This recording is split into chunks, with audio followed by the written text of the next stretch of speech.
I remember once I had a party go into a town that looked fairly big and expansive with lots of people and buildings, but it was really just 8 doppelgangers and 12 mimics that would follow them and only morph into the parts of the town they could see. This led to them having to leave their weapons with the blacksmith while they met with the mayor in his house, thus leaving them defenseless when everything attacked them. DMing a campaign a while back.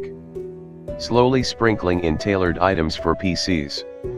Hooting a tower when the paladin finds a shield just for him. Big fuck off tower shield with a furrowed face on the front wrought in shining metal.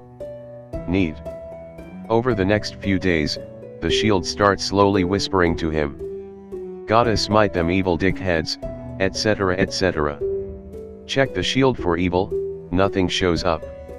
It's alright, you can trust me, I am sent here for you from insert PC's god.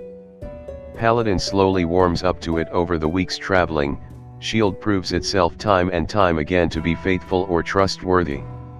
Only Paladin can hear the shield and see it speak. Entirely through RP, the Paladin slowly withdraws from the group, socially only speaking to his shield and relying on it more and more. Eventually get to a village with a cult problem, the shield eggs the Paladin on to keep cleansing the village of filthy heretics. Paladin, in character, ignores teammates' cries to stop, slaughters the village in a rampage. After a huge massacre, the Paladin comes to a stop with the other PCs standing away from him in awe and shock. Paladin, covered in blood, cries to his god for power to continue cleansing. Nothing. Paladin keeps screaming for favor from his god. Nothing. Paladin, you're a monster, other PCs say.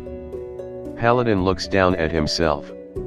Covered in blood and gristle. For story effect, he detects evil. Whole body glowing black with evil energy. Paladin, in shock, starts going insane and has to be put down by other PCs. Everyone in shock after some amazing RPing. Fighter picks up the shield. Neat. Legitimately some of the best RPing I've ever had, it was bloody beautiful. 1 GM 2 to 6 players. The days of groups the size of 8 to 15 are long past. 2 to 6 GMs. 1 player is way better composition. 6 GMs, all speak in unison. What do you do, Anon?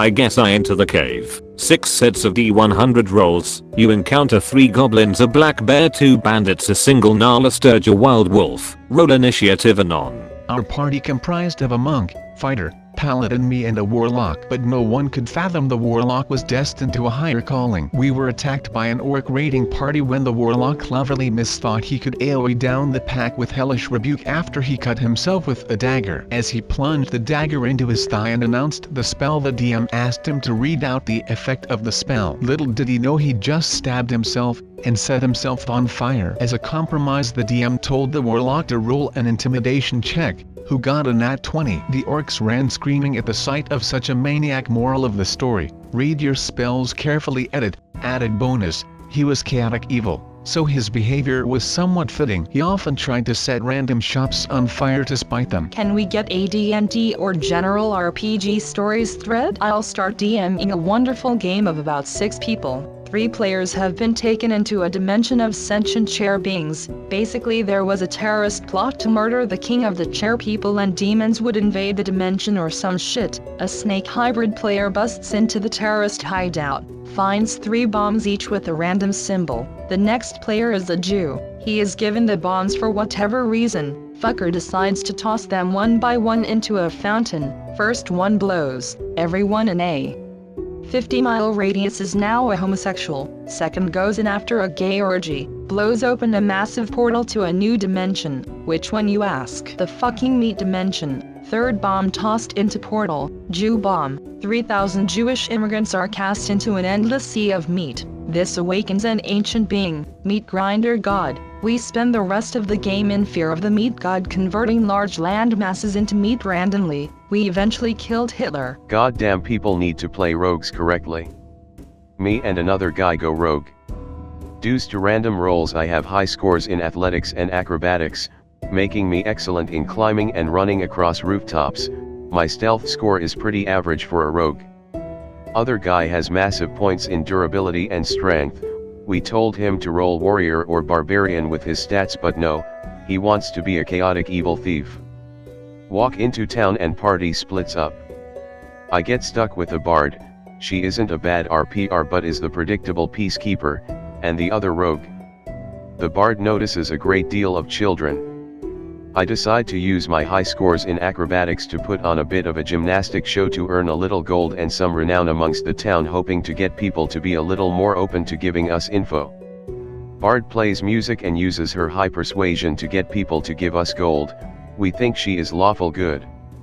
Other rogue I roll to pickpocket. Me and Bard girl roll our eyes. DM, you roll a 1, they notice and call the guards. DM NPC, halt thief. You are coming with us. Chaotic thief then tries to claim we are in on the scam, supposed to gather the crowd and pickpocket. Forget our bard is fucking rolling in charisma points. Easily persuades the guards we are innocent. Then shits gets funny. She then breaks down crying, saying the rogue is part of a thieves guild that cheated her gambling father, taking her and her sister into slavery, whoring them out, her sister dying from childbirth due to her raping. She begs the guards to execute him and avenge her sister in some small way. DM roll to see if it works. Natural. Fucking 20. Guards end up dragging the rogue, who is flipping his shit, saying the DM can't do this as he is playing a chaotic evil trying to escape but failing on bad rolls and is executed in public for his crimes. Table is silent as the girl pulls out her character sheet. She slams it on the table, and her words I will not forget. And that is how you play chaotic evil, cunt. Playing half-orc monk, decide to play something beyond weeaboo. I am a master of martial arts, spend 100 GP on inlaid mask with intricate tribal designs sewn on the side with a pin, become Lys Tiberon, the shark of the land, mass Tressler.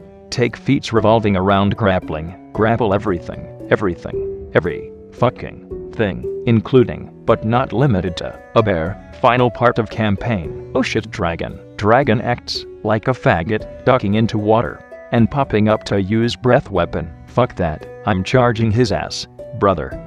Playing Warforged Fighter, assists my mighty leap into the air, where I pose in mid-air, shouting about the honor of the mask, tackle a fucking dragon, deal unarmed damage, latch on, take deep breath in preparation for the underwater struggle, dragon goes up. Forgot they can actually fly.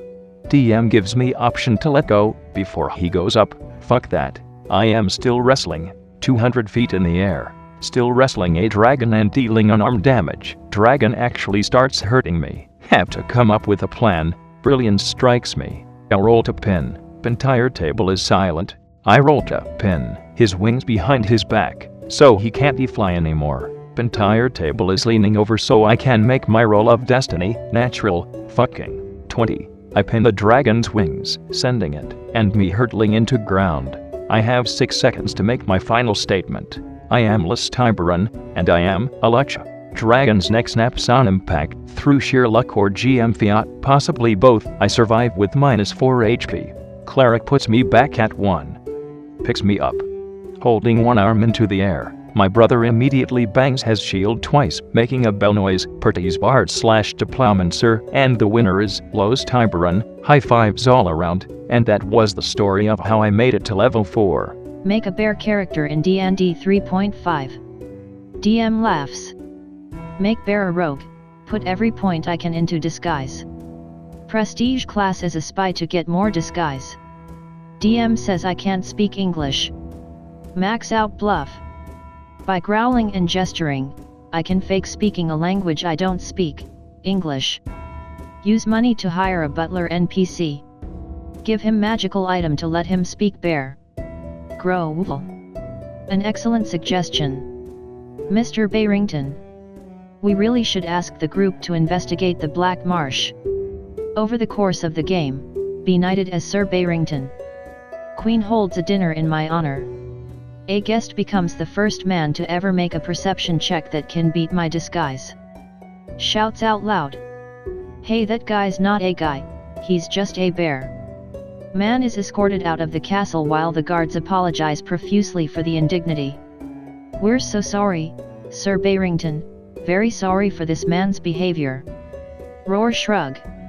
The concubine's character, high bluff but very basic combat skills and nothing for utility, supposed to be high level campaign but I'm adamant this is who I want to go with, have to be carried through every fight basically, party thoroughly annoyed, finally make it to Dark Lord's fortress, betray party and announce I love the Dark Lord and will do anything for him, party locked in dungeon while Dark Lord and we have wedding ceremony, we retire to his chambers to consummate, at this point party telling me and DM to stop, this is fucking stupid, they just want a D&D not bear witness to our ERP, the Dark Lord turns his back on us and I reveal myself, concubine opens her legs, an epic level halfling rogue slides out of her ass. This was my true character all along. I've been rolling to stay hidden up her ass the entire campaign to get close enough to the Dark Lord to assassinate him. Concubine is just a hired NPC that DM agreed probably had an anal circumference of more than 2 inches and was willing to let it slide.